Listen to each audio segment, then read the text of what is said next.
오늘 할 내용은 제가 오늘이 마지막 수업이라서 어떤 내용을 할지 생각을 한번 해봤는데, 예전부터 그 생각은 이미 했었지만 여러분이 그 공모전에 나갈 때 필요한 툴들은 거의 다 배웠는데, 그 중에서 그 공모전에서 특히나 대부분의 팀들이 공통적으로 사용하게 될 것 같은,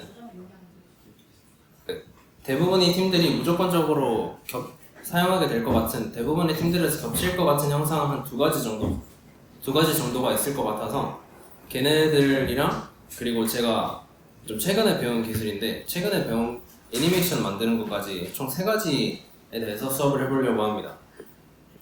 그리고 우선 퓨전을 켰을 때 일부러 안 가르쳐드렸던 거랑 어쩌다 보니까 안 가르쳐드렸던 핵심 기능 3가지가 있어서 그거부터 짚고 넘어가 보려 합니다.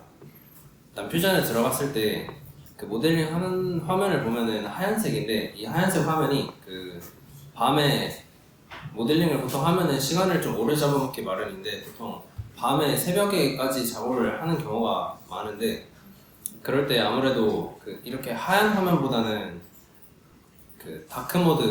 다크모드를 핸드폰에서도 많이 사용하는 만큼 퓨전에서도 이 다크모드를 사용할 수 있는데, 여기 밑에 화면 표시 설정 안에 환경에 들어가서 어두운 화면을 눌러보면은 까만 화면으로 전환을 할 수 있습니다. 완벽한 다크모드는 아닌데, 그 모델링 하는 화면 그 부분만큼은 까매지기 때문에 써보니까 눈의 피로도 많이 덜어지고 해서 이게 여러모로 유용하게 써먹을 수 있을 것 같습니다. 첫 번째 할 거는 다크모드였고, 두 번째는 퓨전 안에서 파일을 이동하거나 복사 붙여넣기 하는 기능입니다. 이거는 어느 정도 아는 사람들도 있고 모르는 사람들도 있을 수도 있는데, 제가 이거를 왜 예전에는 안 알려드렸냐면, 이거 아무래도 폴더가 클라우드에 공유가 되다 보니까 그냥 본인이 안 만들고 대충 제 거 안에 들어가서 이렇게 이동 아니면 복사 같은 거 해서 본인 폴더 안에 그냥 넣는 방법도 사실 있거든요. 근데 연습하는 차원에서는 그게 별로 도움이 되진 않지만, 실질적으로 프로젝트를 할 때는 서로 파일 공유도 많이 필요하고, 그리고 처음부터 끝까지 무조건 성공적으로만 모델링을 하진 않기 때문에,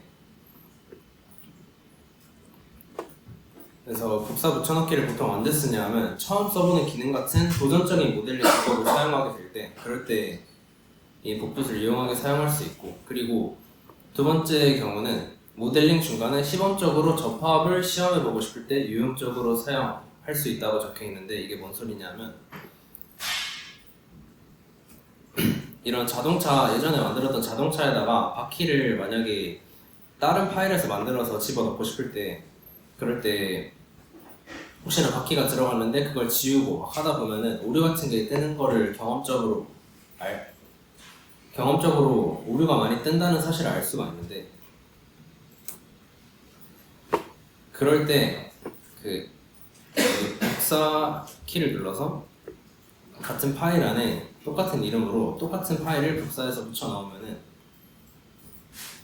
이제 예전에 했던 작업이랑 전혀 상관없이 꼬이지 않는 상태에서 이 새로운 파일을 열어서 안에다가 뭐 조립을 해보고, 뭐 접히는 구성 요소 같은 게 있으면 걔네가 길이가 다 맞는지, 아니면 서로 간섭이 안 일어나는지, 그런 것까지 다 좀 유용하게 확인해보면서 예전에 했던 작업을 망쳐버리는 그런 참사를 피할 수 있는 좋은 방법이어서 추천드리고, 이럴 때는 보통 파일 이름까지 바꿔주면 좋은데, 파일 이름 바꾸기 위해서 원래 했던 거 뒤에다가 뭐 접합이라고 써보던가, 아니면 뭐 합쳐본다고 이런 거 써보던가, 조립 이런 식으로 이름을 따로 지정해가지고 새로운 파일을 만들어서 시도해보는 것도 나름 괜찮습니다.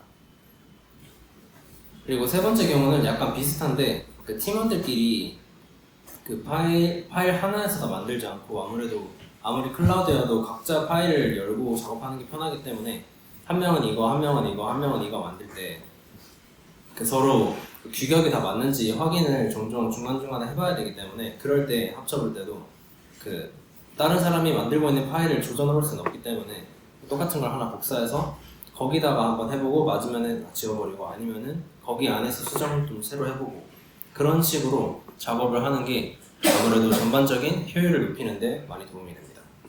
그래서 두 번째로 볼 게 파일 붙여넣기 이동화, 파일 복붙이랑 이동하는 거였고, 파일 이동하는 것도 똑같이 이동한 다음에 여기 안에서 이렇게 찾아보시면 됩니다. 근데 주의해야 될 거는 하나의 클라우드 내에서 다른 클라우드로 막 이동시키고 그러는 건 힘들기 때문에 본인 그 공모전 작업 같은 거 할 때는 제 폴더 안에서 하지 말고 본인 폴더 안에서 하는 게 그 서로 작업물 공유하는데도 편할 거기 때문에 그런 거 유의 부탁드립니다. 그리고 마지막으로는 예전부터 궁금하셨을 분들이 많을 것 같은데 그 제가 아까 말했듯이 그 팀원들 간에 파일을 공유하면서 파일을 공유하기 전에 서로 다른 파일에서 각자 작업을 한 다음에 그 파일들을 합치는 방법이 있는데 그게 생각보다 막 말처럼 어려운 게 아니라 되게 간단합니다.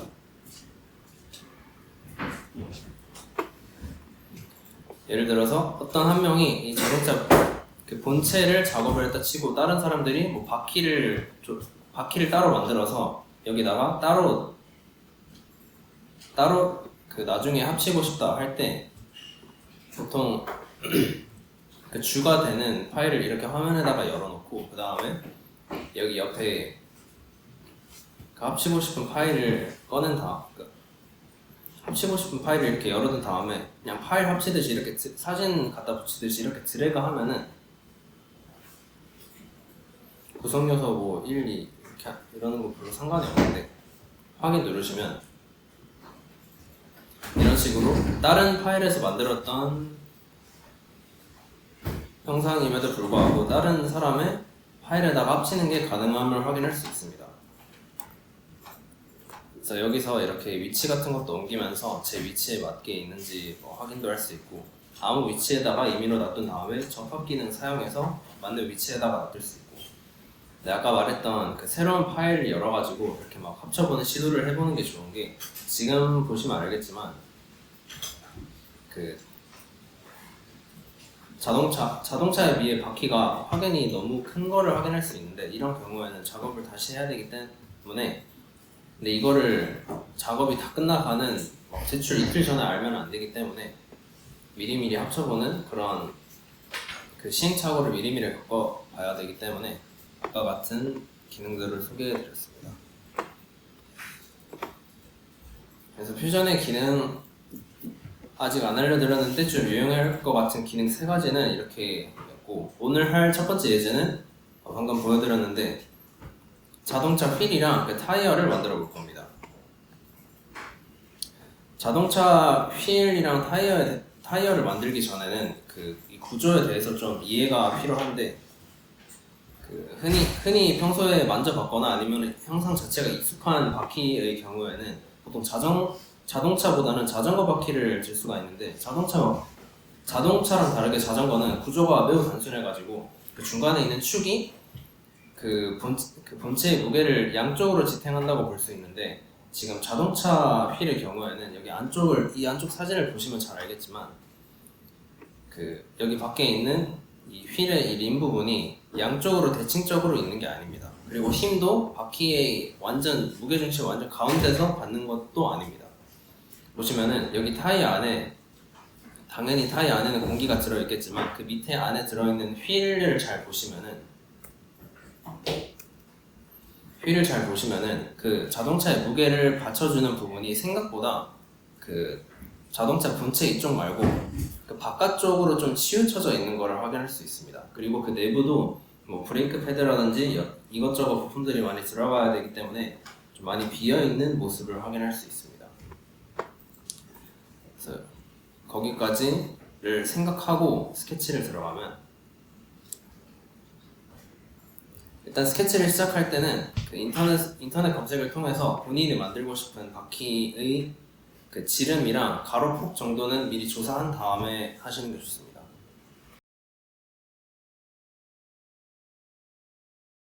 스케치 들어가셔서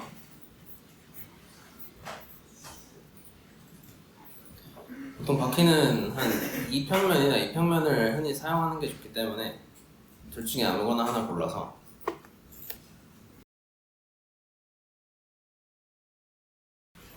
원을 그릴 때 그 본인이 만들고 싶은 바퀴의 규격 같은 거를 미리 생각해 놓고 숫자를 입력해서 만드는 걸 추천드립니다. 저는 지금 만들고 있는 바퀴는 저저번 주인가 만들었던 FSA 자동차에서 쓰는 자동차 규격을 기준으로 만들었고, 그리고 그 림 부분이랑 타이어 부분의 규격을 따로 지정해서 타이어가 어디까지 오는지도 표기해 주시는 거를 추천드립니다.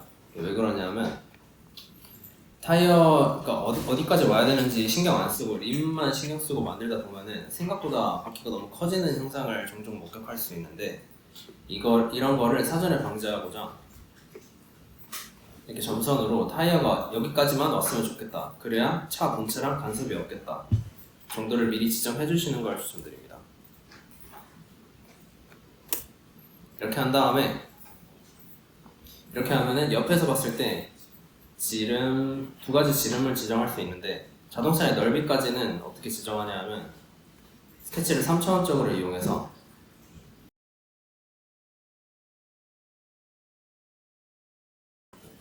이 두 가지 원을 본인이 생각한 자동차의 그 가로폭만큼 옆으로 이동시켜 줍니다.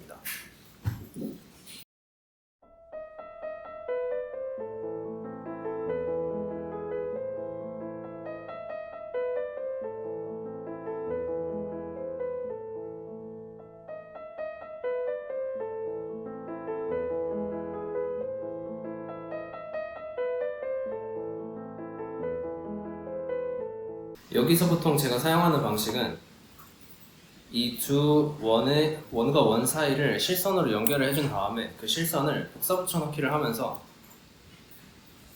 여기까지가 림이니까 여기를 기준으로 스케치를 하나 또 만들겠다,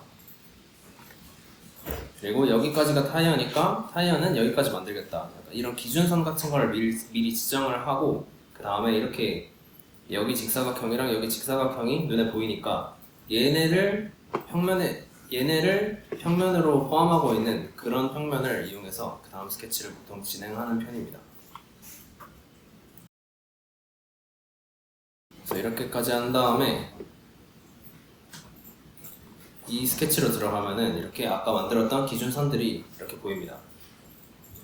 여기가 중심축이었고, 여기까지가 휠, 여기까지가 타이어, 그리고 내부 안쪽을 만들어야 되는데, 이 내부 안쪽은 제가 수치를 정확하게 매번 입력해서 만들기도 힘들고 타이어도 유선이다 보니까 좀 매번 만들기 힘들어서 그 스케치 파일이 있는 그 스케치만 만들어둔 파일을 미리 따로 빼뒀습니다. 그게 어디 있냐면 여기 제가 수업할 때 쓰는 이 클라우드 폴더 맨 밑에 보시면은 8주차 예제 1 스케치가 있는데, 아까 말씀드렸던 그 복사 기능을 이용해서 본인 폴더에 하나씩 갖다 붙여놓은 다음에 그거를 사용하시면 됩니다. 절대 여기다가 바로 본인이 하고 싶은 거 하시면 안 되고, 무조건 본인 폴더에다가 그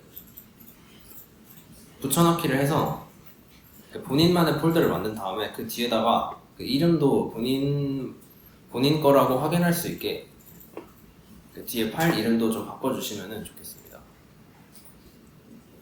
만약에 클라우드 초대가 혹시나 안 됐거나 뭐 연결이 안 됐거나 하면은 제가 카톡이랑 그 카페에다가 STR 파일 올려드렸으니까 그거 사용하셔도 좋습니다.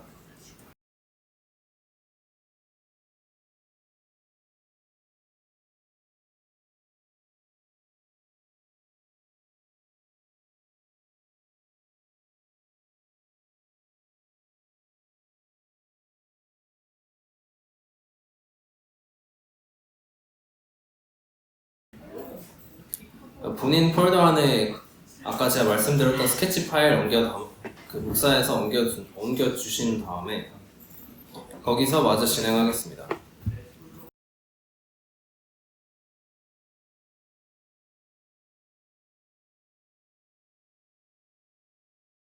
일단 휠부터 만들어 보겠는데, 휠은 여기 회전 기능을 이용해서 만듭니다. 회전을 이용해서 선택하시는 면적이 여기랑 여기 이렇게 선택하시고 축은 뭐 당연히 제일 가운데 있는 선이겠죠. 제일 가운데 있는 이 선을 선택해서 축을 만드시면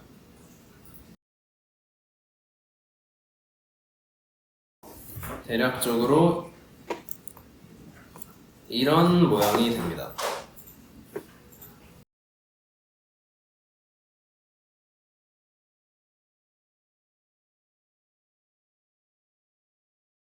그 다음에 할 거는 이제 휠을 보시면은 세상에는 정말 많은 종류의 자동차 휠들이 있고 차량을 구매하실 때도 옵션으로 정말 갖가지 종류를 선택하실 수 있는데 일단 저는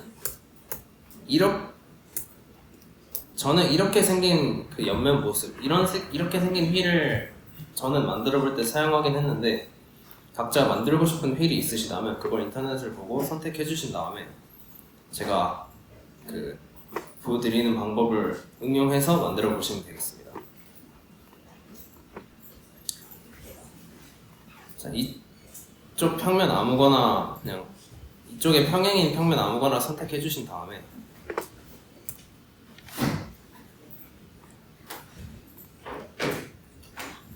안쪽에서 세 번째로 작은 원이랑 지름이 같은 원 선택하고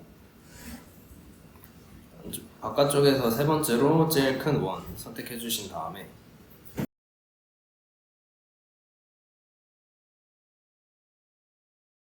그 사이에 선을 이용해서 저는 보통 어떤 식으로 하냐면 일단 대칭축부터 만듭니다.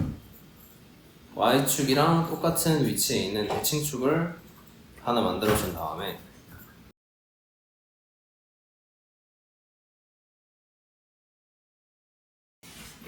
그 다음에 이 대칭축을 기준으로 그 본인이 만들고 싶은 패턴의 휠을 아무거나 만들어 주시면 됩니다. 저는 좀 저번에 했던 거랑 조금 다르게 대충 이렇게 생긴 휠로 한번 해보겠습니다. 이 대칭축을 기준으로 대칭 그 미러를 시킬 거기 때문에 얘를 기준으로 아무런 모양으로 하나 만들어 주신 다음에 그 다음에 미러 기능을 이용해서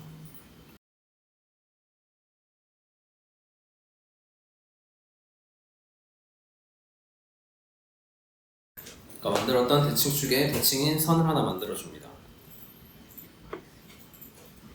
그 다음에는 여기 밑에 원형 패턴이라는 기능을 이용해서 그 휠 안에 본인이 원하는 개수만큼 이 패턴을 반복시키면 됩니다.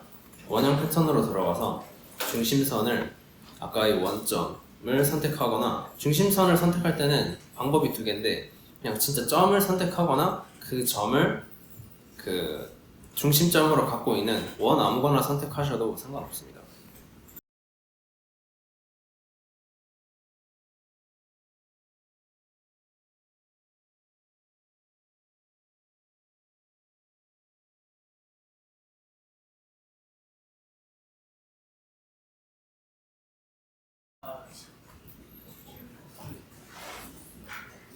근데 이런 걸 만들 때 꼭 주의하셔야 될 점은 예를 들어 극단적으로 한 이렇게 만들면은 대충 보기에는 얼추 이 정도면 되지 않나 싶을 수도 있는데 그 휠에 따라서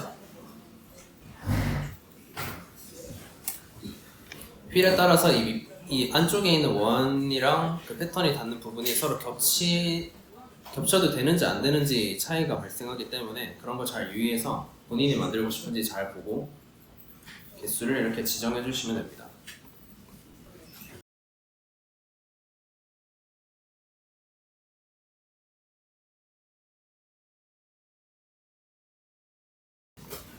여기까지 했으면은 방금 만들었던 스케치를 돌출을 이용해서 필요 없는 부분을 잘라내서 원하는 부분만 남아있는 휠을 만들어주면 됩니다.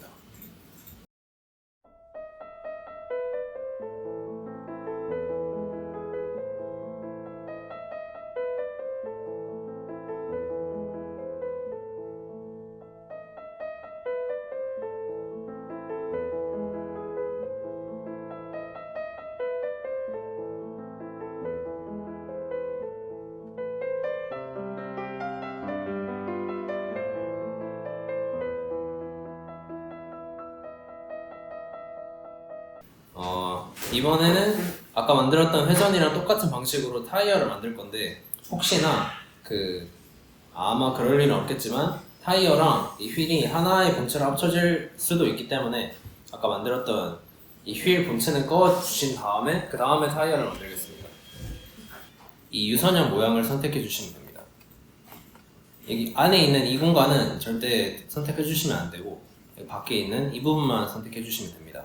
여기 안에가 비어있는 이유는 뭐 다들 짐작하시겠지만 요즘 쓰는 타이어들이 대부분 그 튜브리스 형태로 안쪽이 공기로 채워져 있는 방식이고 그 나머지 아랫부분 원래 타이어가 담당하던 부분이 그 휠이 안쪽으로 이렇게 파여 있기 때문에 그 기능을 대신 수행하기 때문에 라고 이해하시면 되고 첫 번째 아까 만들었던 휠 본체를 꺼 주신 다음에 여기 밑에 있는 이 이렇게 원형으로 꺾여 있는 이 부분 선택해 주시고 축은 아까랑 똑같은 가운데 축을 골라 주시면 이렇게 타이어가 생깁니다.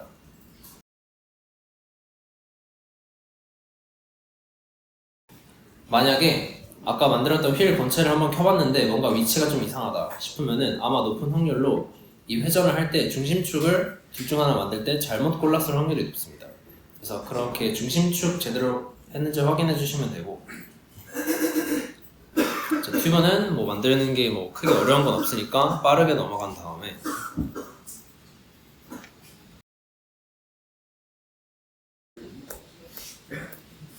이 타이어에 있는 이 우들투들한 이 타이어의 겉부분, 이 외형 부분을 만들 겁니다. 타이어별로 종류는 참 많지만 지금 이렇게 납작한 경우에는 완전히 공도에서 완전히 마른 상태에서 달리는 그런 경주형 차에서는 물론 쓰긴 하지만 항상 이런 타이어만 대회 같은 데서 제출하기는 좀 그렇기 때문에 이렇게 생긴 그 타이어의 돌기를 만들어 볼 겁니다. 타이어 돌기는 만드는 게 은근 복잡하면서도 한번 해보면은 은근히 쉬운데 일단 기본적인 프로세스부터 설명해 드리자면 아까 썼던 스케치들을 다 끈 다음에 이쪽에서 이쪽 시야로 타이어를 바라봤을 때 나오는 그 평면을 선택해 주신 다음에 대칭축을 아무 때나 그려주시고 아무 때는 아니고 이 타이어의 딱 가운데 부분에 지금으로는 이 Y축 위에다가 대칭축을 하나 그려주시고 그 대칭축을 기준으로 좌우로 본인이 만들고 싶은 돌기를 그려주시면 됩니다. 크기는 뭐 본인의 재량껏 크든 작든 만들어주시면 되는데 타이어의 기본 프로세스를 이해하고 만들면 좋으니까 그걸 설명드리자면 타이어에 이렇게 종류는 많은데 그 종류가 어떻게 나뉘냐 하면 그 현재 달리고 있는 지형에 수분이 얼마나 많은지에 따라 갈립니다. 왼쪽은 그 눈이 많은 지형, 그 왼쪽에서 두 번째는 그 비가 올 때 유리한 수분이 많은 지형, 세 번째는 흙길에서 달릴 때, 네 번째는 일반 공도에서 달릴 때인데 이게 어떤 원리로 작용하냐 하면 공통적으로 오른쪽에 있는 세 개는 다 이 타이어 전반에 계속 연속적으로 분포하는 이런 선이 있는데 이 선이 그 물이 빠져나갈 수 있는 역할을 하는 겁니다. 만약에 타이어가 이런 식으로 완전히 매끈하면은 그 타이어랑 지면 사이에 물이 고이는데 그 고인 물이 빠져나갈 공간이 없어서 타이어에서 슬립 현상이 발생할 확률이 높기 때문에 그래서 중간에는 살짝 비워둬서 물이 빠져나갈 그 틈을 만들어주면 됩니다. 저는 간단하게 보여주기 식으로 직사각형으로 한번 만들어 보긴 했는데 직사각형으로 안 만들고 이런 식으로 살짝 사선으로 만들어도 전혀 상관이 없습니다.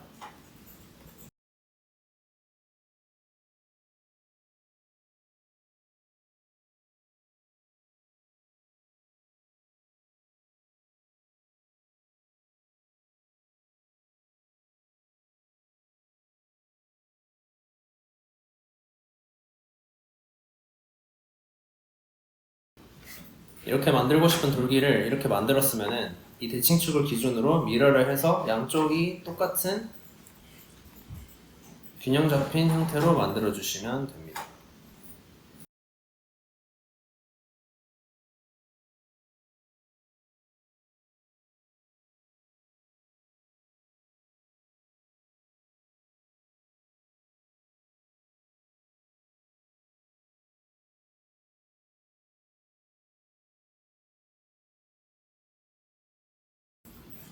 자, 이렇게 대칭을 시켰으면은 이제 완성된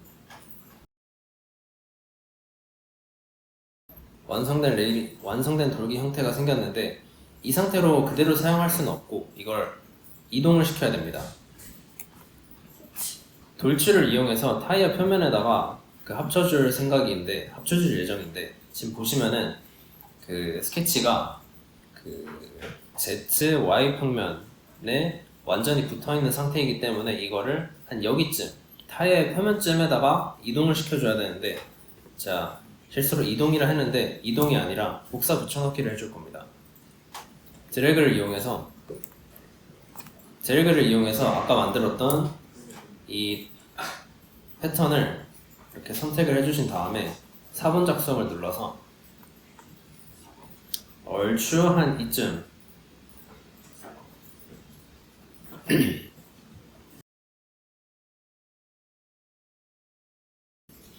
타이어의 표면에서 한 여기까지가 한 최고 높이였으면 좋겠다 하는 지점까지 이동시켜 주시면 됩니다.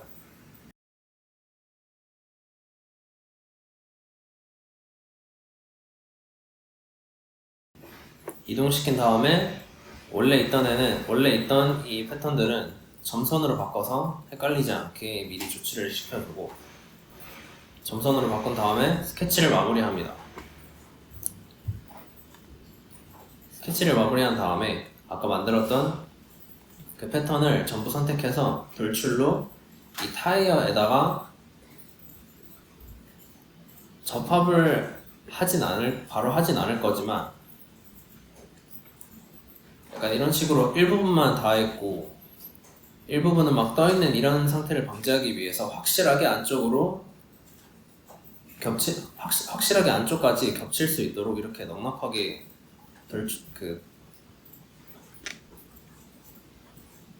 확실한 간격으로 돌출을 해주신 다음에, 접합도 아니고 잘라내기도 아니고 새 본체로 만들어줍니다. 새 본체로 할 때 혹시나 하니까 그 두 번째 아까 타이어 만들었던 본체는 꺼주신 다음에 그 상태로 새 본체를 하면 이렇게 공중에 떠있는 4개의 문양이 생기는데, 이거를 직사각형 패턴을 이용해서 바퀴 전반에 이게 분포할 수 있도록 반복시켜 줄 겁니다. 직사각형 패턴을 이용해서 아까 만들었던 돌기를 다 선택해 주신 다음에 축은 당연히 아까 타이어랑 휠을 만들었던 같은 축으로 선택을 해 주시고, 원형 패턴으로 꼭 선택하신 다음에 축을 아까 바퀴랑 똑같은 축으로 선택해 주시고, 수량은 점차 늘려가면서 이 정도면은 바퀴 전반에 균형 있게 잘 분포했다가 되는 지점까지 잘 늘려주시면 됩니다.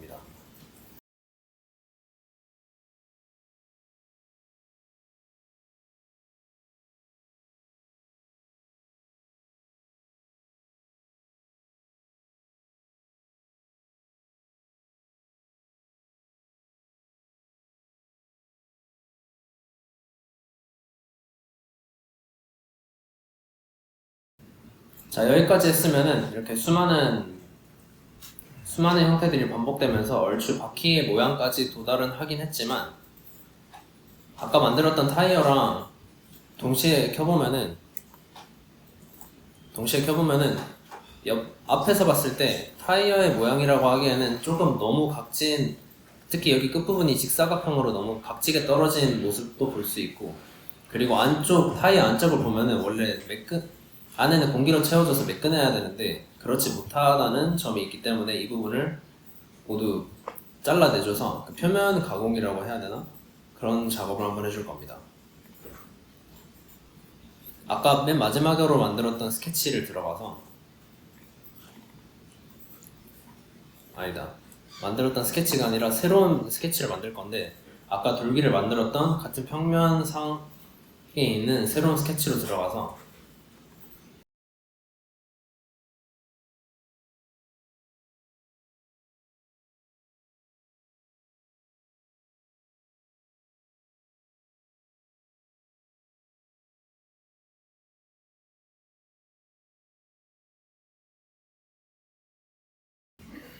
점선으로 대칭축을 그려준 다음에 앞면에서 봤을 때 한 이 정도 곡률이 돼야 좀 타이어로서 좀 설득력이 있겠다 싶은 정도의 굴곡을 만들어줍니다.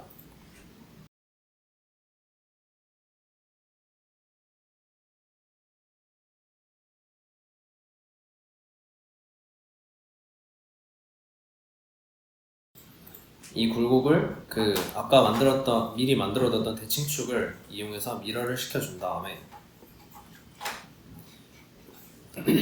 이거를 회전을 이용해서 잘라내야 되기 때문에 선으로는 잘라내지 못하기 때문에 위에 이렇게 좀 넉넉한 면적의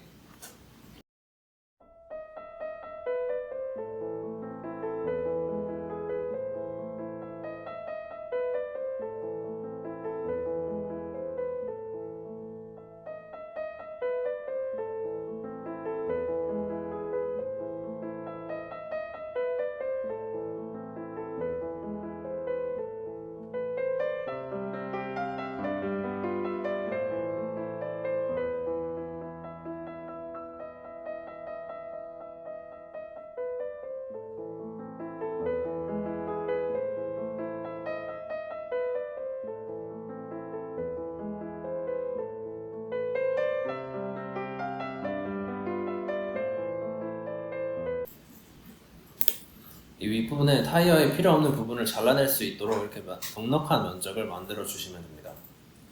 여기까지 했으면은 총 두 가지 부분을 회전을 이용해서 잘라낼 건데 두 번째 스케치랑 방금 마지막으로 만들었던 스케치를 켜주신 다음에 회전으로 들어가서 프로파일을 방금 만들었던 이 면적이랑 타이어의 겉부분을 다듬어 줄 면적이랑 그리고 아까 타이어를 만들 때 제가 절대로 선택하지 말라고 했던 이 안쪽 공기가 들어가야 되는 이 면적 이 두 가지를 선택해서 축은 아까 바퀴랑 똑같은 축을 선택해서 이렇게 잘라주시면 됩니다.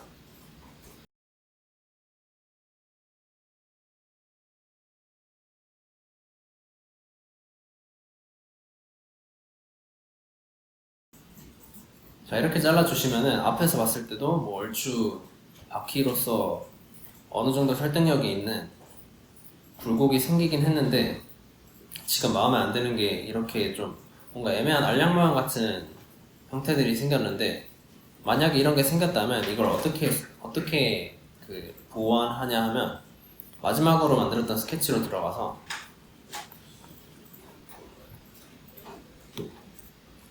제일 먼저 만들었던 이 두 개의 곡선을 살짝 내려주시면 됩니다.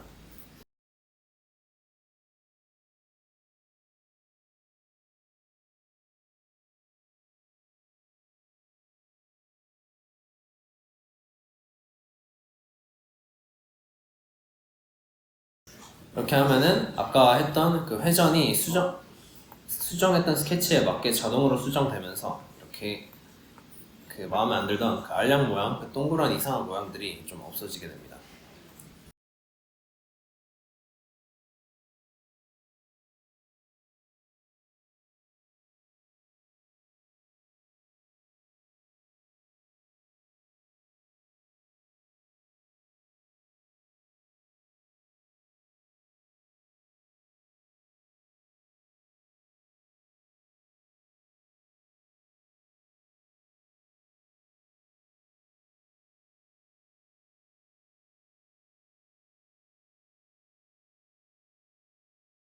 자, 이런 형태가 성공적으로 나왔다고 하면은 이제 돌기들을 타이어랑 하나의 본체로 합쳐주는 작업만 남았는데 그걸 어떻게 확인할 수 있냐 하면 지금 본체에 지금 수많은 본체들이 다 따로 존재하고 있는데 이거를 하나의 본체로 합쳐주면 됩니다.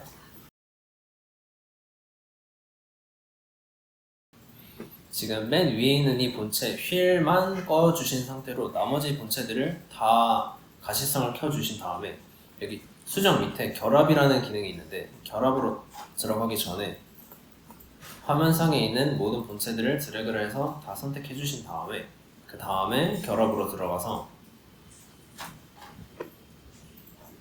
확인을 누르면 이제 화면상에는 두 개의 본체만 존재함을 확인할 수 있습니다. 이 모든 돌기들이랑 아까 맨 처음에 만들었던 이 타이어랑 하나로 합쳐진 형태를 볼 수 있습니다.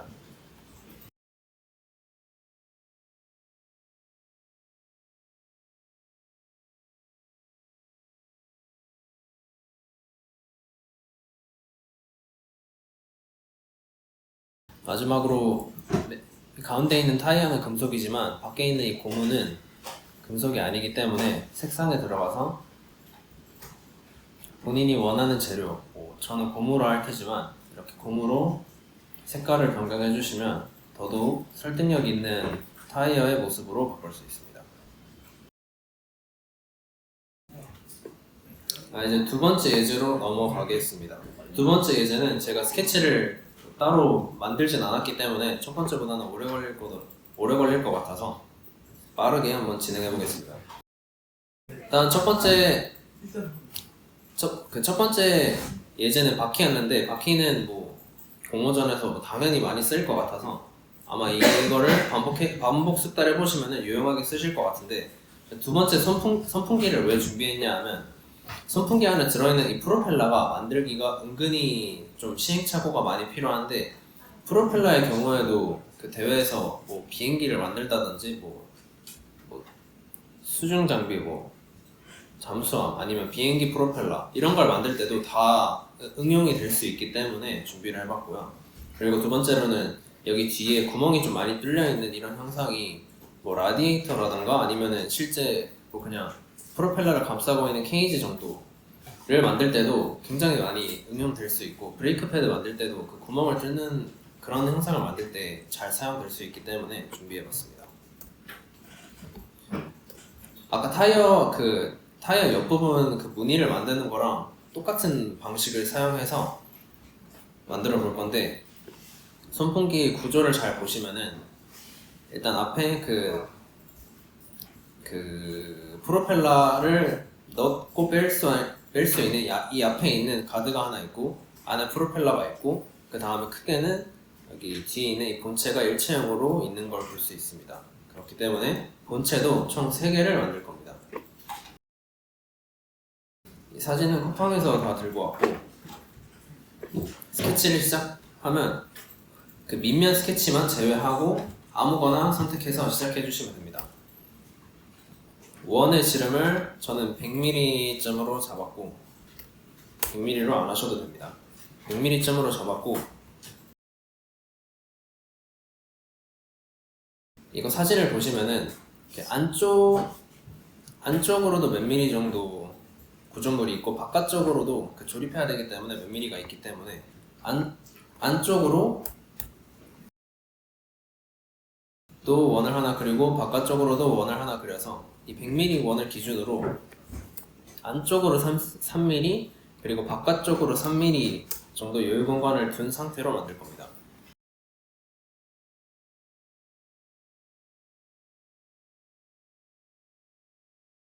그러니까 쉽게 말하면 원을 3개 만들어서 이 원이랑 이 원 사이의 면적이 안쪽 구조물을 만들 때 쓰일 거고 그리고 두 번째 원이랑 가장 바깥쪽에 있는 원이 이 본체를 만들 때 완전히 외부와 닿는 부분을 만들 때 사용한다는 뭐 그런 의미입니다.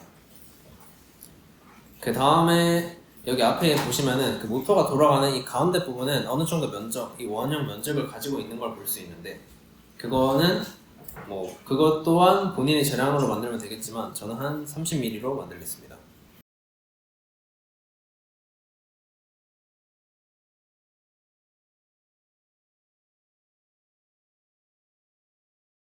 자 그리고 여기서부터가 이제 진짜 응용인데 여기서부터는 정확한 수치를 드리진 못하지만 만들고 싶은 형상을 미리 어느 정도 생각을 해본 다음에 이게 어떤 식으로 하나하나가 생겼는지를 유심히 잘 보신 다음에 이거를 원형 패턴을 이용해서 반복시키시면 됩니다. 저는 이 경우에는 약간 바람의 형상을 살짝 건너서 만든 것 같은 곡선이어서 3.호, 그러니까 그냥 원호를 일정 간격으로 두 개를 얼추 만들어서 이걸 원형 패턴으로 반복시키는 방법을 선택했습니다. 그리고 이 두께가 마음에 안 든다. 그럴 때는 이 원들은 구속이 되어 있지만, 수치를 이렇게 입력해주면 구속이 되어 있지만, 이 원호들은 구속이 안 되어 있는 자유로운 상태이기 때문에 이렇게 끝점을 이용해서 이렇게 두께를 임의로 지정해 주실 수 있습니다.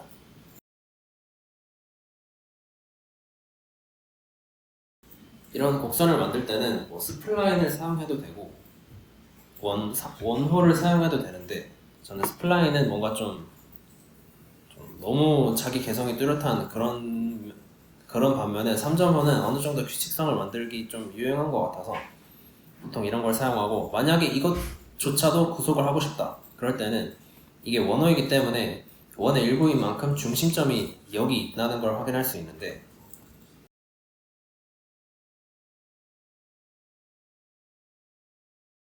지름 혹은 반지름을 지정할 수 있는데 저는 하지 않겠습니다. 왜냐하면 여기서의 핵심은 정확한 치수를 만들어주는 게 아니라, 정확한 치수는 이 원 3개만 중요하고, 정확한 치수를 알고 있는 거는 이 원 3개만 중요하고, 진짜 중요한 거는 원형 패턴을 이용해서 본인이 만들었던 무늬가 아까 만들었던 이 원들의 중심점을 기준으로 반복되는 게 중요하기 때문입니다. 그래서 이런 식으로 마구잡이로 막 300개, 330개 이런 식으로 만들어도 되지만, 그거를 아마 하지 않는 이유가 뭐냐 하면,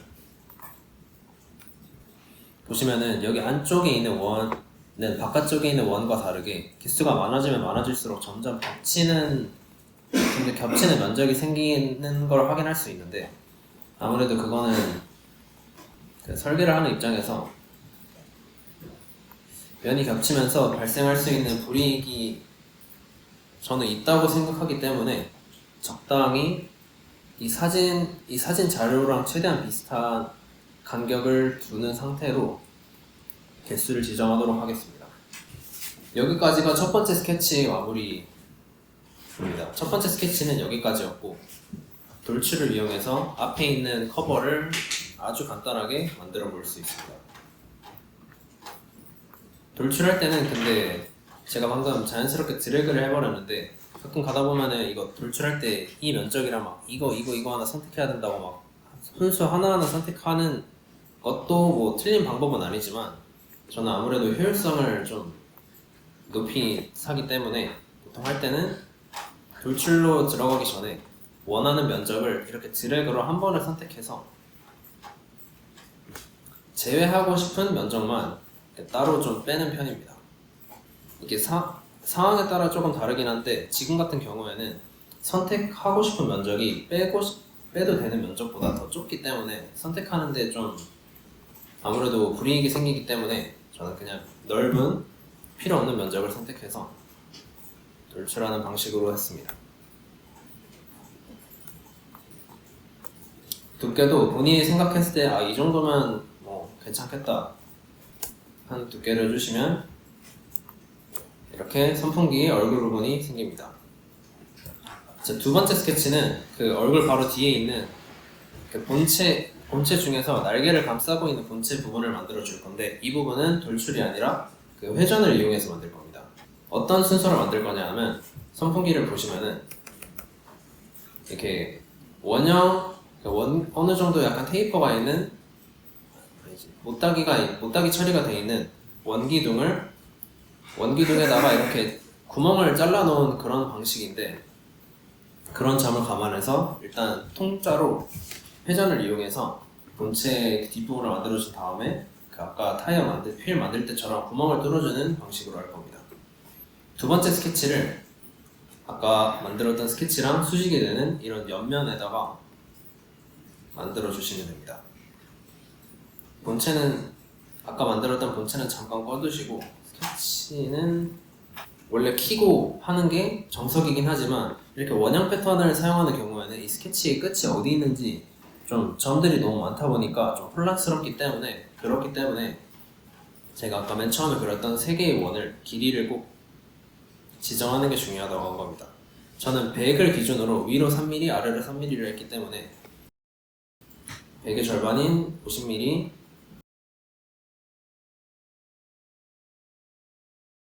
하나 그어주고 그 위로 3mm인 선을 하나 더 그려줍니다. 이렇게 되면은 아까 스케치가 아니라 본체를 켜보면은 길이가 딱 맞다는 사실을 확인할 수 있습니다.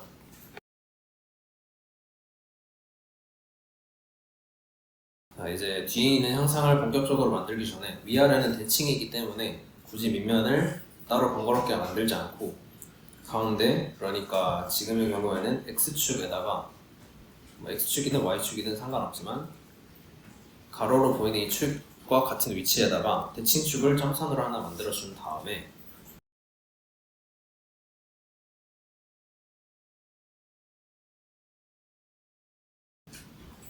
그 다음에 뒤에 있는 본체는 한 이 정도, 뒤로 한 이 정도 면적까지 커버해주면 되겠다 싶은 위치까지 이렇게 직사각형을 그려줍니다. 직사각형을 그린 다음에는 저는 필렛을 이용해서 이렇게 한 이 정도면 선풍기, 내가 봤던 선풍기랑 좀 비슷하네 싶은 지점까지 필렛을 해주시면, 자 이렇게 되면은 살짝 필렛이 먹힌 직사각형의 일부가 됐는데, 회전을 시키려면 이게 면적이어야 되기 때문에 얘를 일정한 두께를 가진 면적으로 만들고 싶은데, 그걸 어떻게 하냐면 이걸 손수 하나하나 뭐 똑같이 그린 다음에 막 또 맞추고 막 그렇게 해도 되지만, 조금 더 빠른 방법은 이게 보시면은 방금 만든 이 곡선이 직선, 곡선, 직선 이 3가지 부분으로 나눠져 있다는 사실을 이용해서 걔네들을 각각 이 두 개의 직선을 각각 복사 붙여넣기를 일정한 간격으로 해주면 훨씬 간편하게 할 수 있습니다. 첫 번째로 맨 위에 있는 이 직선을 복사 붙여넣기를 해서 위로 3mm 똑같은 걸 하나 만들어주고, 수직인 이 옆면 직선도 똑같이 3mm 간격을 4번 작성을 이용해서 똑같이 3mm 간격을 띄워주시면 간편하게, 직선을 그릴 때는 좀 막 수치도 막 후천적으로 막 기입해야 되고 하지만 이렇게 되면은 아주 간편하게 3mm 간격을, 꼭 3mm일 필요는 없지만 아까 저는 3mm로 두께를 지정했기 때문에 아까 지정한 두께만큼 일정한 간격을 띈 선분들을 똑같이 그릴 수 있습니다. 그리고 여기서 이 곡선, 이 필렛은 원의 일부인 원호인데, 얘는 어떻게 하냐 하면 얘는 복사 붙여넣기를 하지 않고 그냥 새로운 원호를 그리면 됩니다. 작성 밑에 호에 들어가면 3.5라, 전 호 중에서는 3.5만 사용하는데, 3.5로 들어가서 끝점과 끝점을 선택하고 이렇게 막 마우스를 움직이다 보면 누가 봐도 이미 만들어둔 직선들이랑 딱 끝점이 접하도록 하는 그 지점이 있는데, 거기에다가 마우스를 올려놓고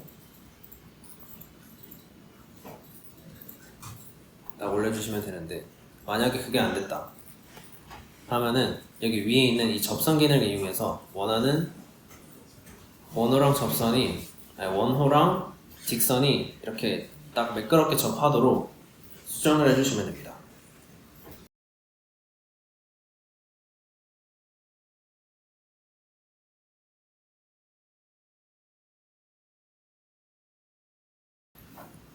여기까지 했는데, 아까 면적을 만든다고 했는데 왜 면적으로 인식이 안 되냐 하면은 여기 끝부분이랑 여기 끝부분에 선이 없기 때문에, 여기 끝부분이랑 여기 끝부분이 서로 열려있는 형태이기 때문인데, 그럴 때는 아까 만들었던 대칭축을 실선으로 바꾸거나 아니면 여기 밑에 있는 선을 하나 더 그려주거나 하시면 됩니다.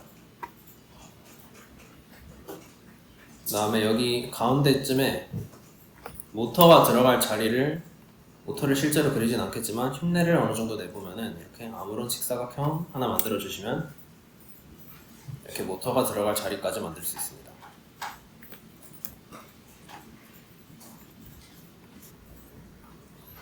회전을 이용해서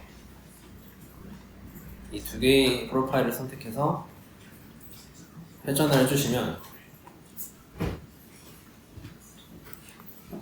아까 처음에 만들었던 선풍기의 얼굴 부분이랑 아주 딱 맞는 뒷부분 본체가 만들어지는 걸 확인할 수 있는데, 이때 첫 번째 본체를 가시성을 꺼주고 새로운 본체가 생기도록 해주셔야 됩니다. 왜냐하면 얘네들은 나중에 후천적으로 조립해주는 방식이기 때문에 하나로 만드시면 안 되고 두 개를 따로 만들어 주시면 됩니다.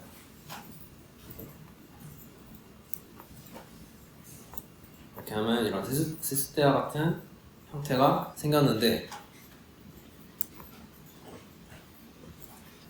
근데 여기 이렇게 뒷부분 본체를 만들면 살짝 문제가 생깁니다. 왜냐하면 여기 선풍기를 보면은 여기 뒷부분 본체가 이 앞부분에 어느 정도까지는 통짜로 그냥 전체 회전이 되어 있는 것 같은 형상이지만, 뒤에부터는 그 바로 이 중심점으로 같은 거리에 있음에도 불구하고 뒷부분만 어느 정도 잘려 있고 앞부분은 어느 정도 보존되어 있기 때문에 이 뒷부분 본체를 두 개로 쪼개서 만들어야 됩니다.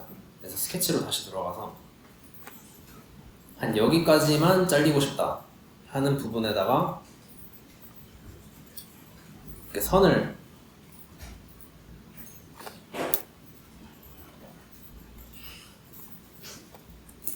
그려줘서 여기 뒤에 면적이랑 앞에 면적을 구분을 해주셔야 됩니다.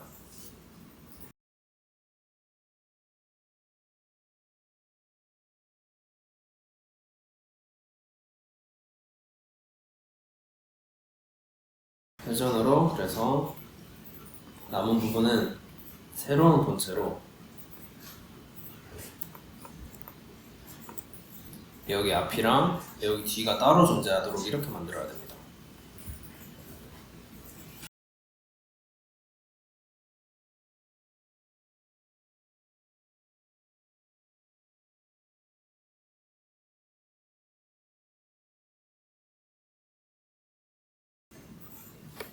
자, 이제부터 선풍기 뒷부분에 있는 이 구멍들을 뚫어줄 건데, 여기 뒷부분 본체 중에서 뒤에 있는 거랑 앞에 있는 것 중에서 이 앞에 있는 거를 가시성을 꺼준 다음에, 그 다음에 대충 한 이 시야에서 보이는 상태에서 그냥 스케치로 들어갑니다.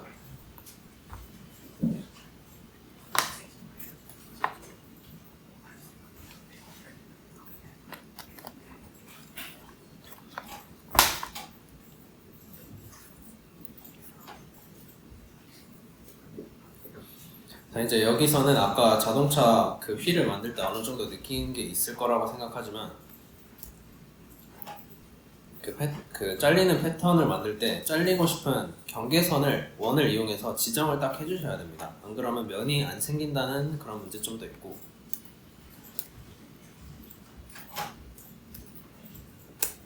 그리고 내가 어디까지 지정을 했는지도 잘 모르기 때문에, 그래서 제 모터가 오는 위치라고 흉내내본 이 위치, 이 가장자리랑 본체의 가장 끝부분이 오는 원까지 에다가 경계선이 되는 원 두 개를 그려주신 다음에 그 사이에다가 여기만큼은 뚫렸으면 좋겠다 하는 이제 패턴을 그려줄 겁니다. 그래서 그러기 위해서는 그 사진 자료를 한번 참고를 해야 되는데,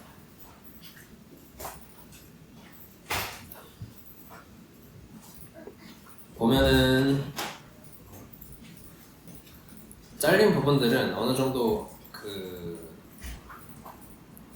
원호의 성격을 띠고 있지만, 남아있는 부분들은 직사각형과 같은 그 양쪽 두 개의 선들이 서로 평행한 모습을 띠고 있기 때문에 대칭축을 이용해서 점선을 이용해서 대칭축을 그려준 다음에 그 다음에 원하는 직선을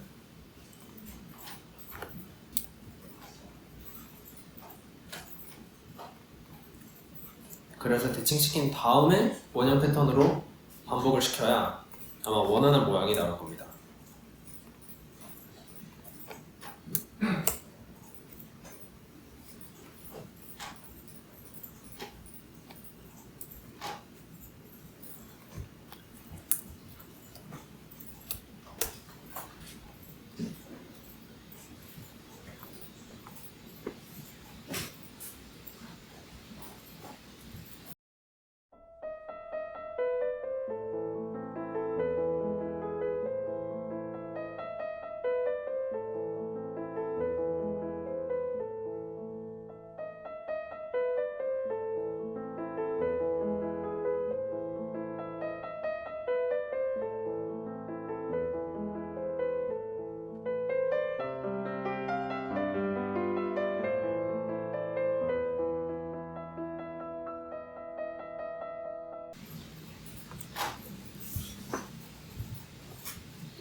이렇게 원형 패턴을 이용해서 잘라내야 되는 부분을 일정한 간격으로 이렇게 만들어 주시면 아까 자동차 바퀴를 만들었던 거랑 똑같은 방식으로 돌출을 이용해서 필요 없는 부분을 모조리 잘라내면 됩니다.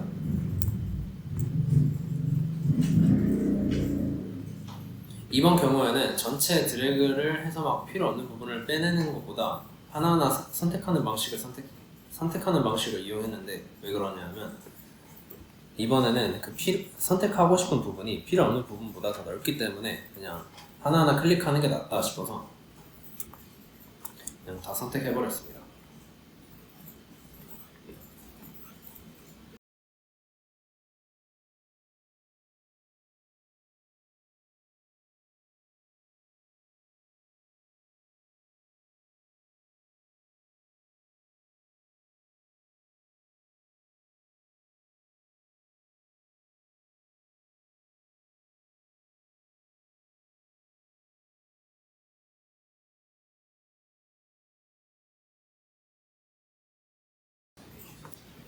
다 했으면은 얼추 이런 모양이 나와서 아까 가시성을 꺼놨던 본체 앞부분이랑 뒷부분을 동시에 가시성을 켜두면은 이렇게 사진 자료를 봤던 선풍기랑 동일한 모습임을 확인할 수 있습니다.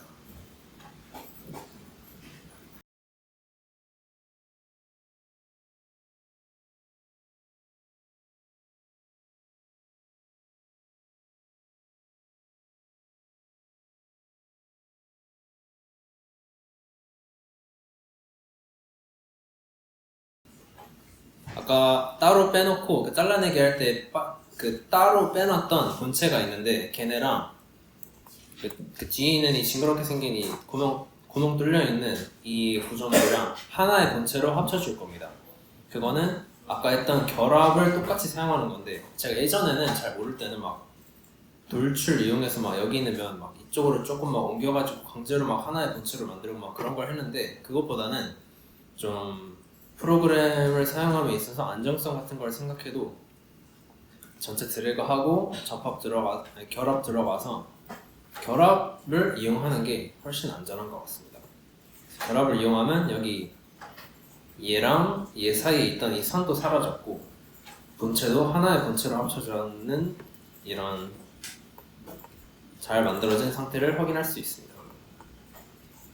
자, 세 번째로는 손잡이를 만들어 줄 건데, 만약에 이게 구조물이 뚫려있지 않은 손잡이였으면 그냥 좀 편안하게 만들 수 있었을 텐데, 아무래도 뚫려있는 구조물이다 보니까 여기 손잡이가 이렇게 원이랑 접하게 이렇게 매끄럽게 연결이 돼 있는데, 이거를 스케치를 이용해서 하나하나 만들어 보려고 합니다. 그리고 쉘을 이용해서 여기 안쪽이 뚫려있는 이런 모습까지도 한번 만들어 볼 겁니다. 스케치 이용해서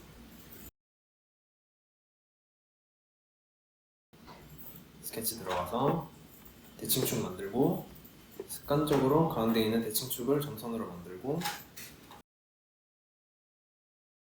실선으로 바꾼 다음에 본인이 생각했을 때 한 이 정도가 손잡이다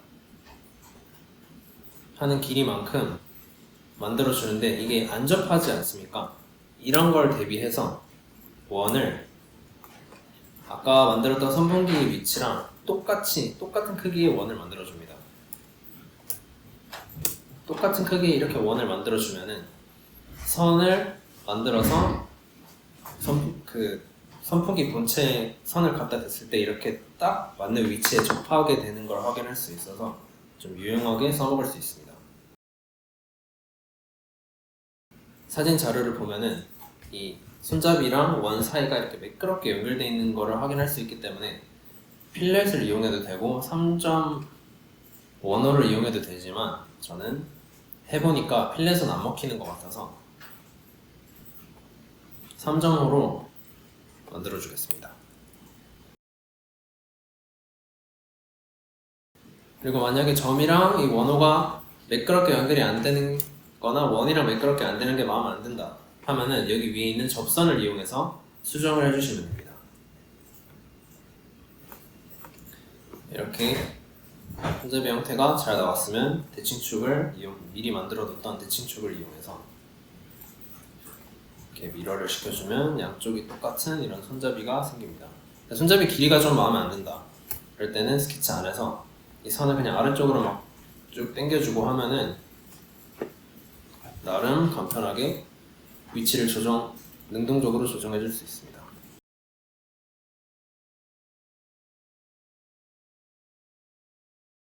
그러면 자연스럽게 아까 만들었던 이 면적들을 이용해서 돌출을 한 여기까지 왔으면은 뭐 대충 잘 되겠다 싶은 부분까지 뒤로 이렇게 좀 쭉 당겨줍니다.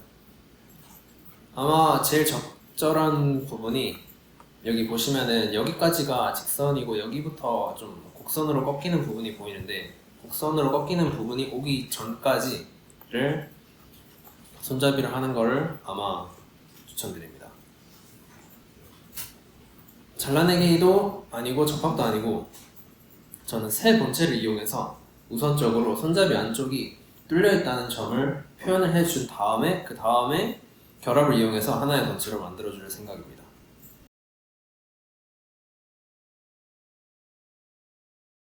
네, 저는 솔직히 여기 앞에 있는 이 선풍기 가장 앞에 있는 이 면보다는 손잡이가 조금은 더 안쪽으로 들어가 있어야 된다고 생각하기 때문에 돌출로 조금만 안쪽으로 이렇게 보내주겠습니다. 자, 이렇게 하면 약간 마이크 같기도 하고 면도기 같기도 한 이 선풍기 손잡이가 있는데, 이 부분은 안쪽을 뚫어주기 위해서 쉘을 이용할 겁니다. 쉘은 보통 안쪽이 뚫려 있지만 하나의 면 정도는 바깥 부분으로 그 통로가 있어야 통로를 지정해 줘야 되는데, 그 부분을 여기 위에 선풍기 본체랑 닿는 이 부분으로 해줄 겁니다.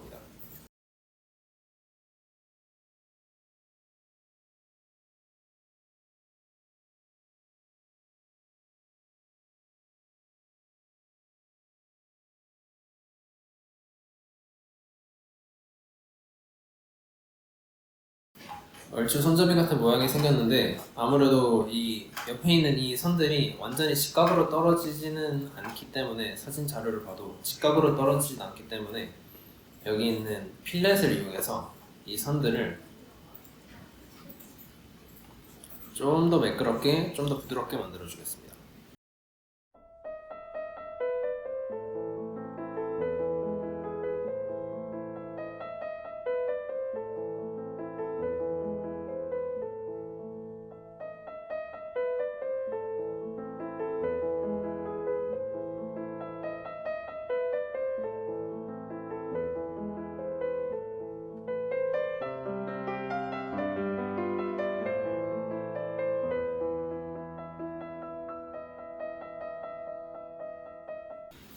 이렇게까지 하면 이제 손잡이랑 여기 뒤에 있는 이 본체는 저는 하나의 본체로 만들어서 그냥 사용하고 싶기 때문에 아까 만들었던 페이스 커버 이 부분 하나만 가시성을 꺼두고 나머지 두 개의 본체를 켜두고 전체 드래그를 해서 결합을 해주겠습니다.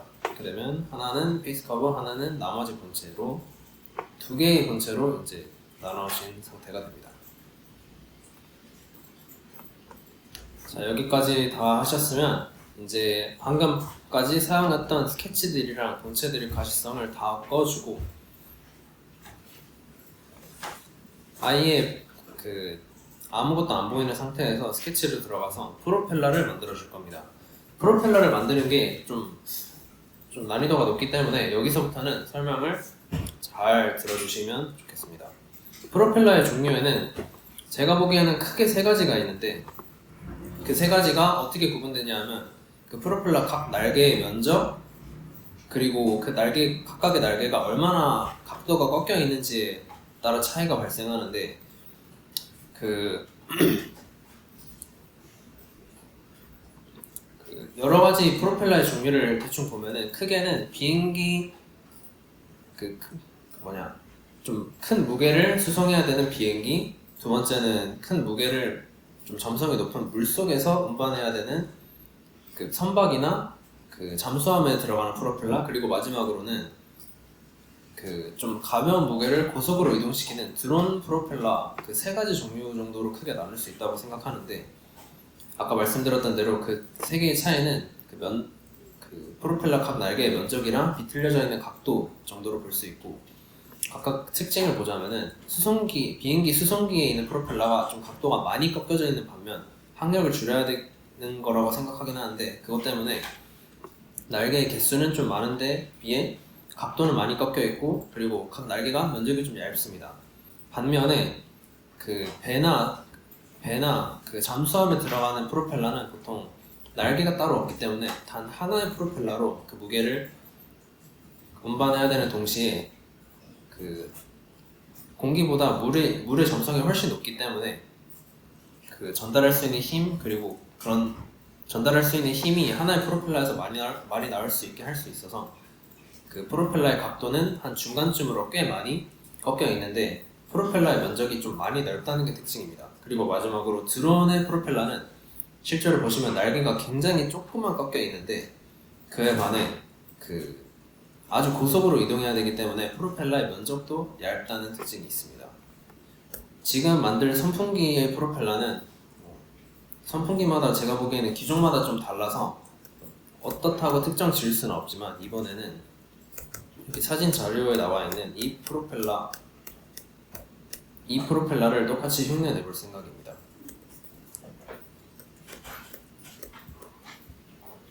우선 아까 봤던 사진 자료에 있는 프로펠러랑 똑같은 크기로 그 원형 패턴을 이용해서 그 아웃라인부터 잡아보겠습니다.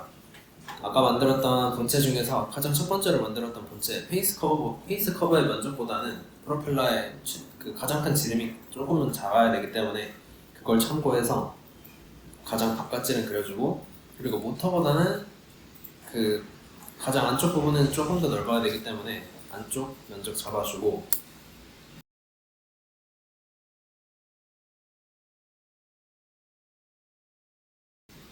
그 다음에 프로펠러의 날개의 모양을 이렇게 곡선으로, 본인이 만들고 싶은 곡선의 모양으로 이렇게 잡아줍니다. 그 다음에는 아까 계속 했었던 거랑 똑같이 원형 패턴을 이용해서 본인이 보기에 이 정도 개수면 적절하다 싶은 개수까지 원형 패턴으로 반복을 시켜줍니다.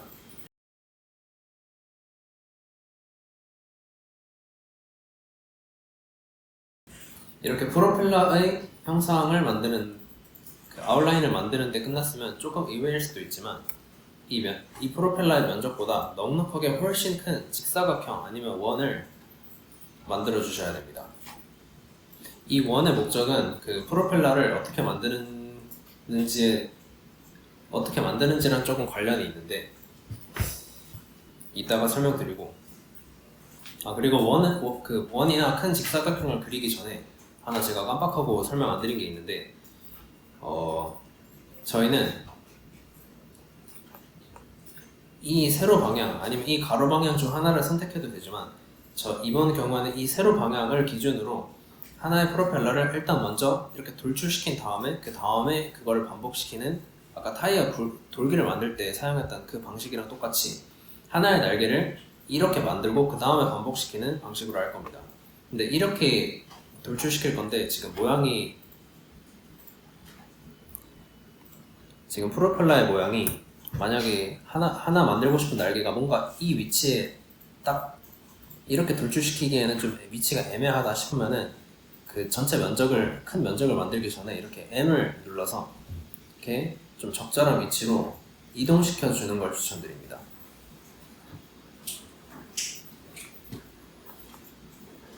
자, 적절한 위치로 이동이 끝났으면 좀 넉넉하게 큰 직사각형 아니면 원을 만들어주고 스케치를 마무리하면 됩니다. 자, 여기서 두 번째 스케치를 만들 건데, 그 스케치는 이 면적의 수직인 여기에다가 만들 겁니다.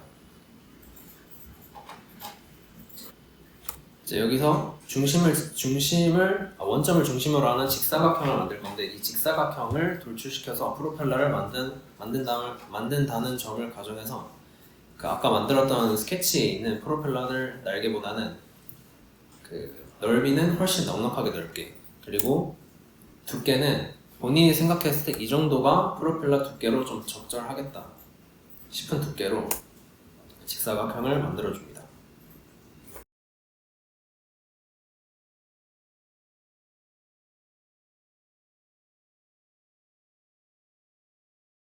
자, 이렇게 하면은 프로펠러를 만들기 위해서 총 두 가지의 스케치를 만들었는데, 저희가 사용할 툴은 돌출이 아니라 수입입니다.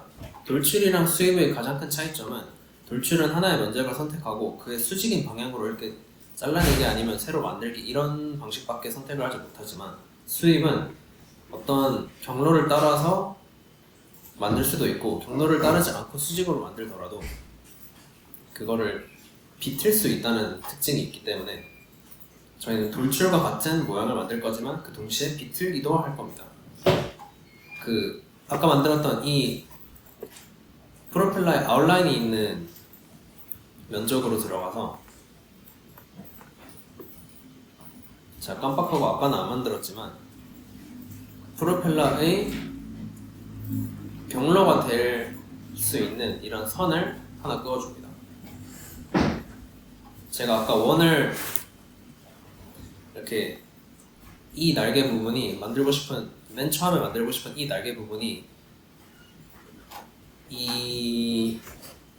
이쪽으로 있는 이 수직으로 이렇게 수직으로 있는 이 선과 좀 얼라인이 잘 되도록 좀 회전을 시켜줬는데, 그 이유가 이런 경로를 써먹기 위함입니다. 그래서 이 경로를 하나 만들어 주신 다음에 스케치를 마무리하고 수입으로 들어가서 프로파일은 아까 만들었던 그 날개의 두께를 반영한 스케치, 그리고 경로는 아까 맨 마지막에 스케치를 그리면서 만들었던 경로를 사용해줍니다. 이렇게 하면 이렇게 돌출이랑 별 다를 바 없는 스케치가 생겼는데, 만약에 이렇게 날개에 비해서 조금 부족한 면적이 있다, 그럴 때는 이렇게 화살표를 이용해서 조금 늘려주거나, 아니면은 수입을 여기까지 했으면은 이제 이 날개 만들고 싶은 이 하나의 날개를 완전히 잘 포함하고 있는 수입이 생겼는데, 이렇게 각도를 옆으로 틀어서 비틀리는지를 잘 확인해 보면은 하나도 비틀리지 않았죠. 여기 비틀린 각도가 지금 0이기 때문인데, 이거를 본인이 생각했을 때 한 이 정도면은 내가 집에 있는 선풍기가 한 이 정도로는 비틀려 있었던 것 같다, 날개가 하는 수준까지 이렇게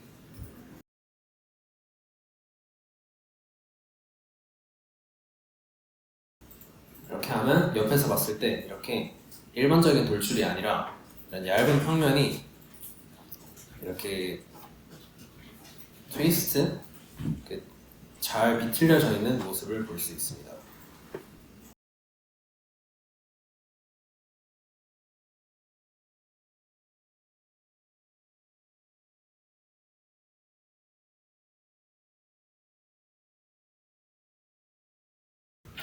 이제 이렇게 큰 평면을 만들었으면, 비틀려 있는 큰 평면을 만들었으면 이제 필요 없는 부분은 다 잘라내면 되는데, 그 잘라내는 걸 하기 위해서 이 큰 프로펠러보다 훨씬 큰 직사각형 아니면 원을 만든 겁니다. 그래서 필요 없는 부분을 잘 선택해서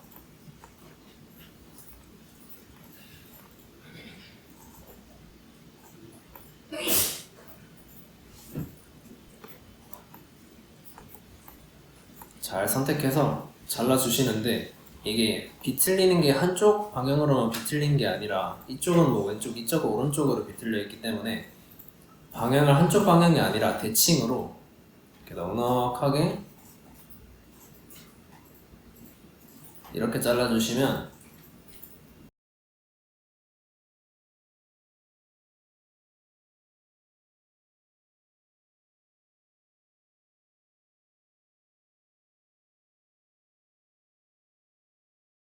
이렇게 깔끔하게 하나의 날개를 만들 수 있습니다.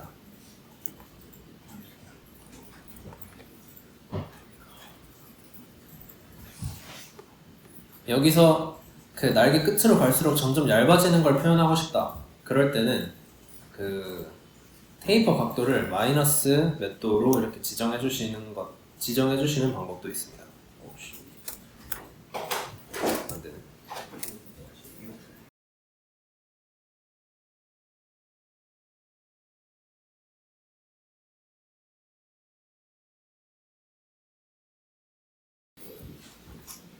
프로펠러 날개를 하나만 이렇게 만든 이유는 뭐 어느 정도 짐작이 가셨을 수도 있지만 그 아까 만들었던 이 하나의 면적으로부터 돌출을 하듯이 수입을 했는데 왜 그러냐면 이 면을 기준으로 이렇게 돌출을 시작하기 때문이기 때문에 이렇게 안 하면은 이걸 이런 식으로 안 하고 모든 날개들을 한 번에 만들어 버리면은 다 똑같은 하나의 평면을 기준으로 모두 똑같은 그 비틀림 각도를 가지고 있기 때문에 문제가 되는데 실제 프로펠러는 하나의 평면이 아니라 그 원점을 기준으로 다 그 각각 제각각 방향으로 비틀림을 가지고 있지만 그 반면에 똑같은 각도를 가지고 있어야 되기 때문에 이렇게 쉽게 말해서 하나의 평면이 아니라 그 날개가 속해 있는 자신의 원점을 기준으로 비틀림이 대칭해야 되기 때문에 원 방향으로 대칭이어야 되기 때문에 이렇게 날개 하나를 따로 만든 거고 얘를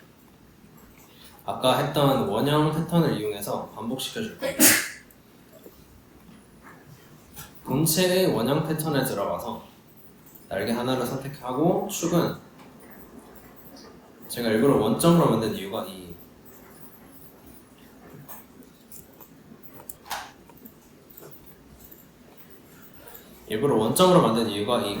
XYZ 축을 이용하기 위해서인데 본인이 처음에 만들었던 스케치에서 그렸던 날개의 개수만큼 원형 패턴으로 반복시키면 됩니다. 이렇게 하면 옆에서 봤을 때 얼추 선풍기 모양이 나왔죠.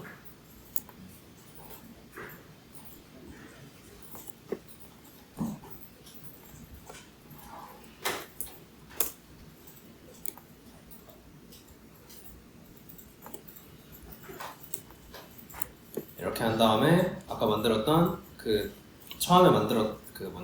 프로펠러를 처음에 만들었던 그 아웃라인에서 이 가운데 있는 원을 적절히 돌출을 해주면은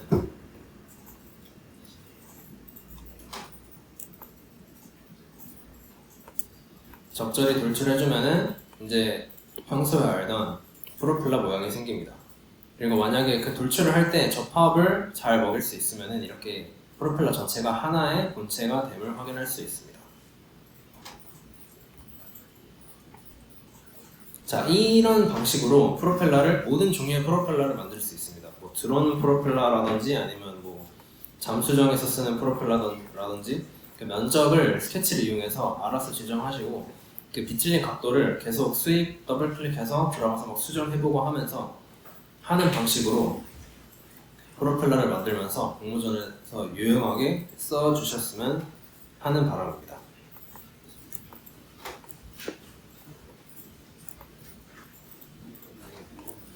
자, 이렇게 하면 이제 얼추 선풍기의 모양이 됐는데 접합을 이용해서 조립하는 방법쯤이야 뭐 잘 아실 거라 생각하기 때문에 그거는 좀 빠르게 한번 해보겠습니다.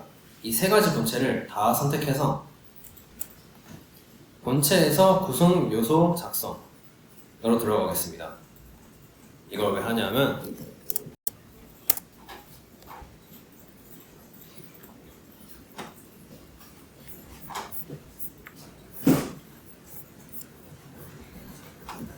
하냐면 제가 마지막으로 준비한 세 번째 주제 애니메이션 만들기에서 꼭 필요한 기능이기 때문입니다. 애니메이션 만들기에서는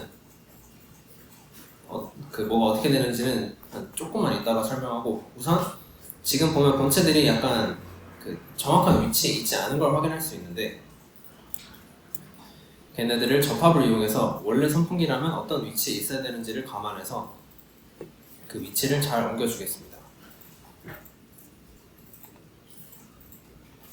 일단 고정되어 있는 구성 요소를 이 큰 본체로 바꿔주시고 그다음에 나머지 구성 요소들은 좀 옮겨서 좀 너무 혼란스러우니까 좀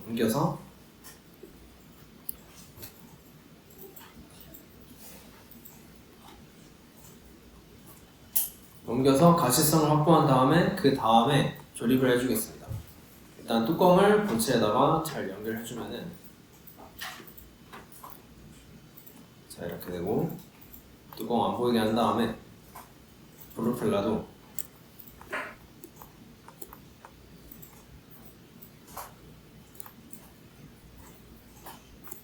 이렇게 선풍기 안에 잘 안착될 수 있도록 접합을 해주는데 할 수 있다면 회전까지 추가해서 해주시면 참 좋겠습니다.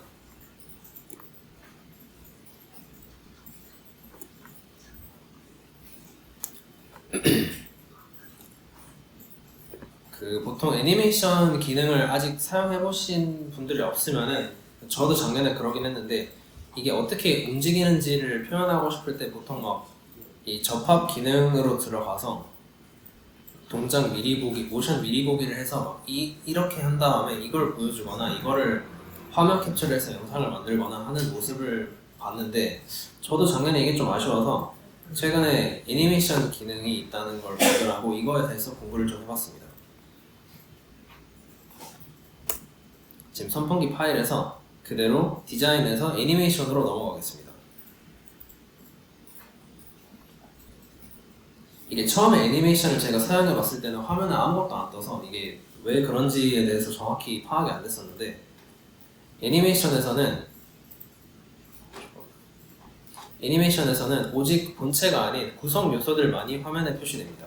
그렇기 때문에 제가 아까 굳이 본체를 구성 요소로 바꾼 이유이기도 하고 위치가 안 맞아서이기도 한데 일단 애니메이션에서는 일단 경험이 없으니까 UI부터 설명을 드리자면 스토리보드는 여기 위에 탭이 떠서 하나하나 프로젝트를 나눌 수 있는 것처럼 이 하나의 프로젝트를 가지고 여러 개의 영상을 만들 수 있게 해주는 게 스토리보드입니다. 그래서 새로운 스토리보드를 작성하면은 여러 개의 영상을 만들 수 있고 걔네는 여기 밑에 화면에 이렇게 탭처럼 뜹니다. 그 다음에 구성요소 변화는 전 잘 안 쓰고 구성요소 변화는 가장 많이 쓰는 건데 이건 이름과 다르게 그냥 이 구성 요소들의 위치를 옮겨주는 겁니다. 이 위치들을 영상 안에서 영상이 재생되면서 어떻게 옮겼으면 좋겠다를 표현하는 것들이고 표시 숨기기는 뭐 다들 알 거라 생각하는데 여기 눈알 모양을 눌러서 뭐가 표시되고 안 되고를 선택하는 겁니다. 그 다음에 뷰는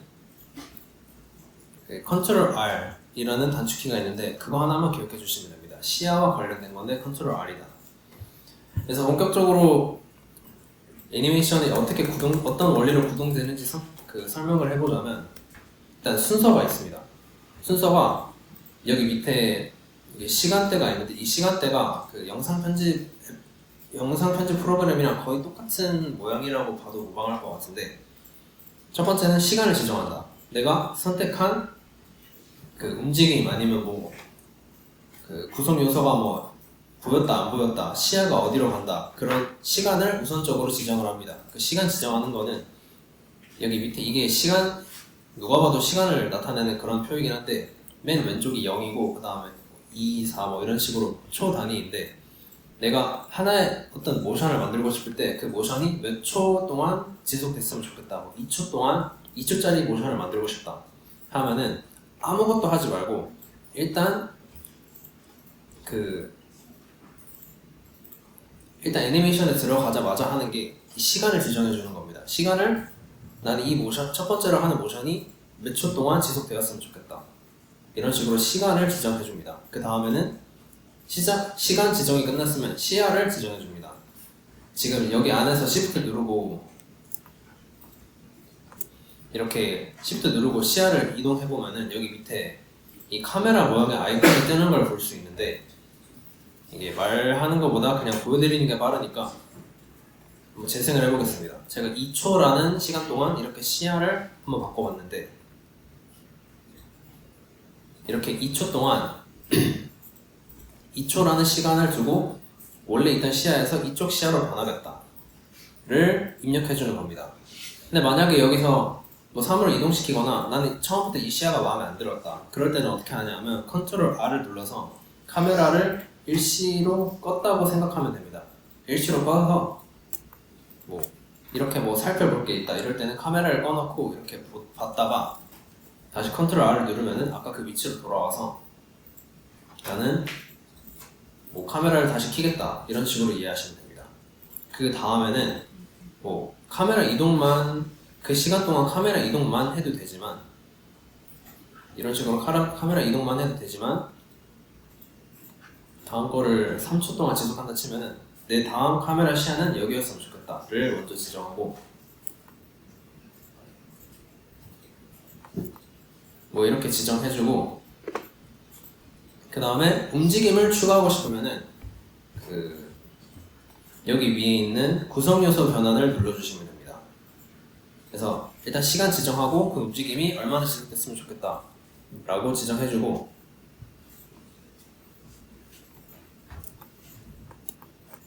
그 다음에 구성 요소를 이렇게 옮겨줍니다. 제가 2초라는 시간 간격을 미리 두고 구성 요소를 바꿨기 때문에 2초 동안 얘는 여기서 여기로 움직이는 뭐 그런 기능입니다. 회전도 뭐 마음대로 추가할 수 있습니다. 그래서 움직임을 추가하면은 여기 밑에 얘네는 카메라의 시야가 어떻게 변하는지, 얘네는 사물의 움직임이 어떻게 변하는지, 뭐 회전이 어떻게 되는지를 나타내는 바들이고, 그리고 이게 끝났으면은 여기 밑에 있는 움직임 아니면 뭐 카메라의 이동 이런 애들이 만약에 지정이 잘못됐으면 이런 식으로 그 지속 시간을 바꿔줄 수 있습니다. 그래서 뭐 재생을 해보면은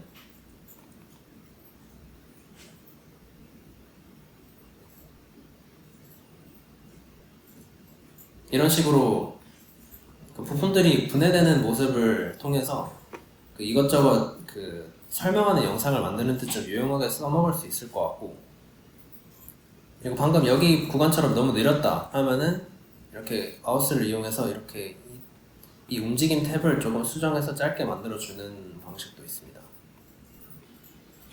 그리고 마지막으로는 시간을 지정하고 어떤 특정 구성 요소가 안 보이게 하면은 그 시간 동안 얘가 사라진다. 뭐 그런 기능도 있습니다. 아무튼 애니메이션은 그렇게 막 엄청난 복잡한 기능들이 있는 건 아니고 이렇게 간단한 몇 가지가 있는데 얘네를 응용하는 데는 한계가 없으니까 그 만약에 모델링 다 끝나고 뭔가 렌더링 한 걸로는 성에 안 찬다. 내 프로젝트의 기능을 다 설명하기에는 너무 부족하다. 근데 좀 짜치게 접합 그 화면 녹화해서 하기엔 좀 싫다. 그럴 때는 애니메이션을 좀 적극적으로 사용해 주시는 방법이 있을 것 같습니다.